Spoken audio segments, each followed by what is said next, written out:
രണ്ടുപേരും ഒമർ ലുലുവിൻ്റെ നായകന്മാരാണ്. അങ്ങനത്തെ ഒരു കോയിൻസിഡൻസ് ഉണ്ട്. ഇപ്പോൾ അടുത്തതായിട്ട് നേരം എന്ന് പറയുന്ന സിനിമ ഇപ്പോൾ റീവൈൻഡ് ചെയ്യുമ്പോൾ എനിക്കൊന്ന് ഫസ്റ്റ് ഒരു നല്ലൊരു ലീഡ് പറഞ്ഞ പോലെ അത്യാവശ്യം ആളുകൾ ശ്രദ്ധിക്കുന്ന റോള്, അത്യാവശ്യം ഡയലോഗ്സ് ഒക്കെ ഉള്ള റോള്, ആ ഒരു ക്യാരക്ടർ ഓർക്കുമ്പോൾ ഇങ്ങനെ നേരം എന്ന് പറയുന്ന സിനിമ ഭയങ്കര ഇമ്പോർട്ടൻ്റ് ആയിട്ട്. അപ്പം ഞങ്ങളുടെ എല്ലാം നേരം മാറ്റിയൊരു സിനിമയായിരുന്നു. കാരണം ഞങ്ങൾ സുഹൃത്തുക്കളെല്ലാം തന്നെ ഒരുപാട് നാളായിട്ട് സിനിമ സ്വപ്നം കണ്ടുകൊണ്ടിരിക്കുന്ന സമയത്ത് അതിൽ ഫസ്റ്റ് നിവിൻ ഈ പറയുന്ന പോലെ മലർവാടി അതൊക്കെ തൊട്ട് പോപ്പുലറായി അല്ലെങ്കിൽ സിനിമയിൽ സജീവമായി തുടങ്ങിയ സമയത്ത് നമ്മളെപ്പോഴും സുഹൃത്തുക്കൾ എല്ലാവരും ഒരുമിച്ച് കൂടുകയും ഒത്തുകൂടുകയും നിവിനും എല്ലാവരും ഒത്തുകൂടുകയൊക്കെ ചെയ്യുന്നുണ്ട്. അപ്പോൾ അങ്ങനെ അൽഫോൺസിന് ഇങ്ങനൊരു സിനിമ ചെയ്യാനായിട്ടൊരു അവസരം വരികയും പിന്നെ എല്ലാവരും സുഹൃത്തുക്കളെല്ലാവരും കൂടി ജോയിൻ ചെയ്യിച്ച് അങ്ങനെ ചെയ്യാം. ആ സമയത്ത് ഞങ്ങൾ വെറുതെ ഇരിക്കുകയല്ല, അല്ലെങ്കിൽ ഒരു സിനിമ വരട്ടെ അപ്പോഴത്തേക്കും നോക്കാമെന്നുള്ള രീതിയില്ല. ആ സമയത്ത് ഓഡീഷൻസ് അറ്റൻഡ് ചെയ്യുന്നുണ്ട്, ഷോർട്ട് ഫിലിംസ് അഭിനയിക്കുന്നുണ്ട്, എല്ലാവരും പല രീതിയിൽ ട്രൈ ചെയ്തുകൊണ്ടിരിക്കുന്നുണ്ട്. അപ്പം അങ്ങനെ അൽഫോൺസിന് അങ്ങനെ ഒരു ഓപ്പർച്യൂണിറ്റി വന്നു കഴിഞ്ഞപ്പോൾ എല്ലാവരും അതിനകത്ത് ജോയിൻ ചെയ്യിച്ചു. ഞങ്ങളെല്ലാവരും തന്നെ ഒരുമിച്ച് നിന്ന് ആ സിനിമ, ഞാനതിൽ അസിസ്റ്റൻറ്റ് ഡയറക്ടറും കൂടിയാണ്. കാരണം ഇപ്പോൾ Malarvadi arts club, last bench ഈ സിനിമയൊക്കെ ചെയ്തിട്ടുണ്ടെങ്കിലും നമ്മൾ ഷൂട്ടിൻ്റെ അന്ന് പോയി 2 ദിവസത്തേക്ക് ഷൂട്ട് കഴിഞ്ഞിട്ട് തിരിച്ചു പോരുന്നല്ലാതെ ഒരു സിനിമ ഫുള്ളായിട്ട് സിനിമയിൽ നിൽക്കാനായിട്ട് സാധിച്ചില്ല. അത് എക്സ്പീരിയൻസ് ചെയ്യാൻ പറ്റിയിട്ടുണ്ടായിരുന്നില്ല. അപ്പോൾ നേരം എന്ന് പറയുന്ന സിനിമ അങ്ങനെ ഒരു എക്സ്പീരിയൻസ് ആണ്. കാരണം ഇതിൻ്റെ A to Z പരിപാടിയിൽ ഞാനുണ്ടായിരുന്നു, അസിസ്റ്റൻറ്റ് ഡയറക്ടറായിട്ടുണ്ടായിരുന്നു. അപ്പോൾ ഒരു സിനിമ എങ്ങനെയാണ് ഉണ്ടാകുന്നത്, അതിൻ്റെ പ്രോസസ്സും പരിപാടികളും കണ്ടിന്യൂറ്റി, ഞാനായിരുന്നു കണ്ടിന്യൂറ്റി നോക്കിക്കൊണ്ടിരുന്നത്. അപ്പോൾ ഈ സിനിമയിലേക്ക് വരുമ്പോൾ കണ്ടിന്യൂറ്റി ഒക്കെ ഭയങ്കര ഇമ്പോർട്ടൻ്റ് ആയിട്ടുള്ള സിനിമയാണ് പുഷ്പവിമാനം. അപ്പോൾ ഇതിലേക്ക് വരുമ്പോൾ ഒരുപാട് കാര്യങ്ങൾ നോക്കാണ്ടായിരുന്നു, നല്ല കൺഫ്യൂഷൻ അടിക്കുന്ന സിറ്റുവേഷൻസ് ഒക്കെ ഉണ്ടായിരുന്നു.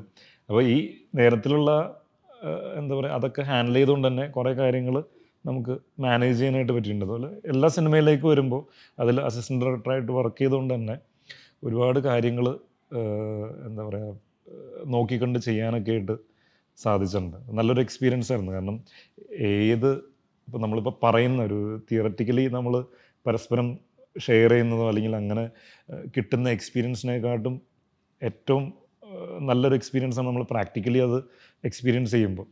അപ്പോൾ ആ ഒരു എക്സ്പീരിയൻസ് നേരം എന്ന് പറയുന്ന സിനിമ എനിക്ക് തന്നിട്ടുണ്ടത് ത്രൂ ഔട്ട് എൻ്റെ കരിയറിൽ ഭയങ്കരമായിട്ട് ഹെൽപ്ഫുൾ ആയിട്ടുണ്ട്. അതെ, പിന്നെ ഈ പറഞ്ഞാൽ അതൊരു ബൈലിംഗ്വലും കൂടെ ആയിരുന്നല്ലോ. ആ ബൈലിംഗ്വലും കൂടിയായിരുന്നു. അപ്പോൾ അതൊരു കുറച്ചുകൂടെ ചാലഞ്ചിങ് ആയിരിക്കും. അതെ, കാരണം ഇപ്പോൾ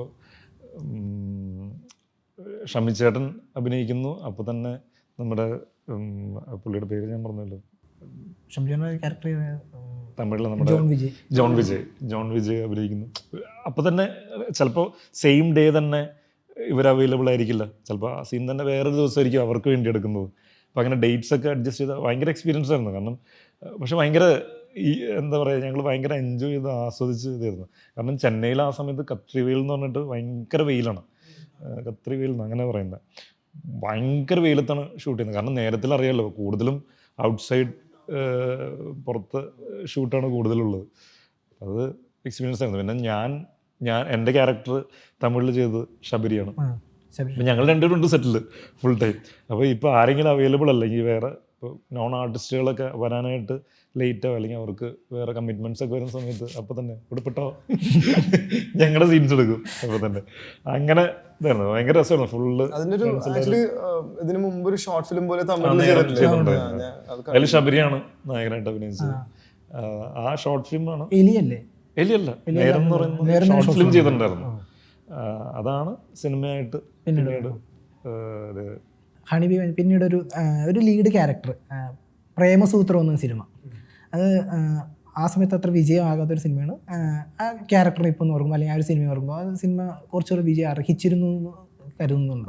ഡെഫിനറ്റ്ലി അത് വളരെ ഇഷ്ടപ്പെട്ട് തന്നെ ചെയ്തൊരു സിനിമയാണ്.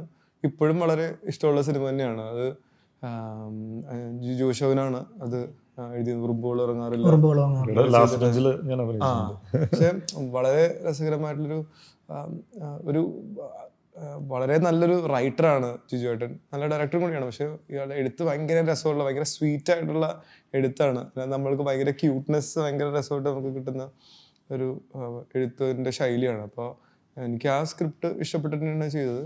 ഇപ്പോഴും ആ സിനിമയിൽ വിശ്വാസമുണ്ട്. ആ സമയത്ത് അങ്ങനെ നന്നായി പോയില്ല. ചിലപ്പോൾ A minute can change your life എന്നൊക്കെ പറഞ്ഞ പോലെ ചിലപ്പോൾ കുറച്ച് വർഷങ്ങൾക്ക് ശേഷമാണെങ്കിൽ ചിലപ്പോൾ അത് ഭയങ്കര നന്നായിട്ട് വർക്കായ മറ്റൊരു സിനിമ തന്നെയായിരുന്നു. അപ്പോൾ ആ സിനിമയിൽ തന്നെ പിന്നീട് റീലുകളിൽ ഭയങ്കര ഹിറ്റായ ഒരു സാധനമുണ്ട്, ബാലുവിന്റെ ക്യാരക്ടർ ആത്മഹത്യ ചെയ്യാൻ പോകുന്ന ഒരു സീൻ.